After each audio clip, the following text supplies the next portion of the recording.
Hello friends, ఎలా ఉన్నారు? అందరూ బాగుండాలని ఆశిస్తూ ఈరోజు వీడియో మనం మొదలు పెడదామా? ఈరోజు మనం సమ్మక్క సారలమ్మ చరిత్ర మరియు మేడారం జాతర గురించి తెలుసుకుందాం. సమ్మక్క సారలమ్మ జాతర ప్రపంచంలోని అతిపెద్ద జన సమూహం కూడిన తిరునాళ్లలో ఒకటి. ఇది ప్రతి 2 సంవత్సరాలకి ఒకసారి తెలంగాణ రాష్ట్రంలోని ములుగు జిల్లాలో ఉన్న మేడారం అడవులలో నిర్వహించబడుతుంది. ఇక్కడ ఆదివాసీ సమాజం, ప్రధానంగా కోయ, గోండు జనజాతుల వారు ఈ దేవతలను అత్యంత భక్తి శ్రద్ధలతో పూజిస్తారు. ఇంకా అసలు కథలోకి వస్తే, పూర్వకాలంలో మేడారం ప్రదేశం సుమారు 1000 సంవత్సరాల క్రితం కాకతీయ రాజు ప్రతాపరుద్రుడి పరిపాలనలో ఉండేది. ఆ ప్రాంతాన్ని ముత్యాలరెడ్డి అనే సామంతుడి పరిపాలనలో ఉండేది. ఒకరోజు ముత్యాలరెడ్డి తన సైనికులతో కలిసి అడవిలో వేటాడుతున్నాడు. అకస్మాత్తుగా అతనికి ఒక అద్భుతమైన దృశ్యం కనిపించింది. ఒక చిన్నపిల్ల సింహం, పులి, చిరుతపులి వంటి హింసాత్మక జంతువులతో మధ్య నిర్భయంగా ఆడుకుంటూ ఉంది. ఆ జంతువులు ఆ బాలికకు ఏమీ చేయకుండా ఆమెతో స్నేహంగా ఉన్నాయి. ఈ అద్భుత దృశ్యం చూసి ముత్యాలరెడ్డికి ఆశ్చర్యమయ్యాడు. ఆ బాలిక అసాధారణ శక్తులను కలిగి ఉందని, దివ్యత్వం కలిగి ఉందని గ్రహించాడు. అతను ఆ బాలికను తన దత్తపుత్రికగా స్వీకరించి తన కోట దగ్గరికి తీసుకువెళ్ళాడు. సమ్మక్క పెరిగి పెద్దయ్యాక అత్యంత తెలివైన, సాహసవంతమైన యువతిగా అవతరించింది. ఆమెకు సిద్ధప్ప అనే యువకుడిని ఇచ్చి వివాహం చేశారు. వారికి సారలమ్మ, నాగులమ్మ మరియు జంపన్న అనే సంతానం కలిగింది.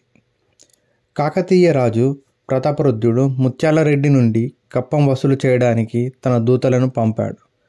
కానీ ఆ సమయంలో ఆ ప్రాంతంలో భయంకరమైన కరువు పరిస్థితులు ఉండడంతో గిరిజనులు కప్పం చెల్లించలేకపోయారు. ఇది రాజు కోపానికి కారణమైంది. రాజు సైన్యం ముత్యాలరెడ్డి మీద యుద్ధానికి వచ్చింది. ముత్యాలరెడ్డి మరియు అతని కుటుంబ సభ్యులు జరిగిన యుద్ధంలో మరణించారు. ఈ సంగతి తెలిసిన సమ్మక్క మరియు ఆమె భర్త, పిల్లలు తమ గిరిజన సైన్యంతో కలిసి కాకతీయ సైన్యంతో ఘోర యుద్ధం చేశారు. ఆ యుద్ధం చాలా రక్తపాతంగా జరిగింది. యుద్ధంలో ముందు సమ్మక్క భర్త సిద్ధప్ప మరణించాడు. తర్వాత ఆమె కుమార్తె సారలమ్మ, కుమారుడు జంపన్న, చివరకు ఆమె మామయ్య కూడా యుద్ధం రంగంలో మరణించారు. తన కుటుంబం మరియు సైనికులందరూ మరణించడం చూసిన సమ్మక్కకు చాలా కోపం వచ్చింది. ఆమె తన అలౌకిక శక్తులను ప్రదర్శించి కాకతీయ సైన్యాన్ని ఒక్కొక్క చోట ఓడించసాగారు. ఆమె శక్తి ముందు రాజ్య సైన్యం నిలవలేకపోయింది. ఆమె యొక్క శక్తిని చూసిన ప్రతాపరుద్రుడు భయపడ్డాడు. అతను సమ్మక్కతో సంధి చేసుకోవాలని నిర్ణయించుకున్నాడు మరియు యుద్ధం ఆపాలని ప్రయత్నించాడు. కానీ తన ప్రియమైన వారిని కోల్పోయిన బాధతో సమ్మక్క ఆ ప్రతిపాదనను నిరాకరించాడు. చివరకు యుద్ధంలో సమ్మక్కకు తీవ్ర గాయాలయ్యాయి. గాయపడిన సమ్మక్క యుద్ధభూమి నుండి మేడారం అడవుల్లోకి నడుచుకుంటూ వెళ్ళారు. చివరికి ఆమె అలా పోరాటం చేస్తూనే అదృశ్యమైపోయారు.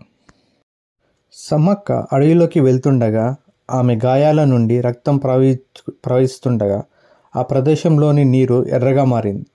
చివరకు ఆమె అదృశ్యమైపోయారు.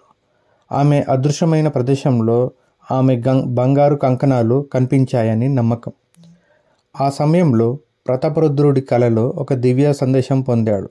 సమ్మక్క మహాశక్తి స్వరూపిణి అని, ఆమె మరియు ఆమె కుటుంబం యొక్క త్యాగాన్ని గౌరవించాలని ఆదేశించబడ్డాడు. తక్షణమే ఇది గ్రహించిన రాజు యుద్ధాన్ని ఆపి సమ్మక్క మరియు ఆమె కుటుంబ సభ్యులకు గుడులు కట్టించి వారిని దేవతలుగా పూజించమని ఆదేశించాడు. అలా సమ్మక్క మరియు ఆమె కుమార్తె సారలమ్మ, ఇతర కుటుంబ సభ్యులు గిరిజన ప్రజల దేవతలుగా ప్రసిద్ధి చెందారు. సమ్మక్క అదృశ్యమైన చోట ఒక కొండ ఉంది. దానిని సమ్మక్క గుడి అంటారు. అక్కడ ఆమె బంగారు గాజుల రూపంలో పూజించబడుతుంది. దీనికి దగ్గరలోనే యుద్ధరంగంలో మరణించిన సారలమ్మ గుడి కూడా ఉన్నది. ప్రతి 2 సంవత్సరాలకు ఒకసారి జరిగే ఈ ఉత్సవంలో కోట్లాది మంది ప్రజలు తెలంగాణ, ఛత్తీస్గఢ్, మహారాష్ట్ర మరియు కర్ణాటక నుంచి వచ్చి తమ భక్తిని చాటుకుంటారు. ఇది ఫ్రెండ్స్ మన సమ్మక్క సారలమ్మల కథ.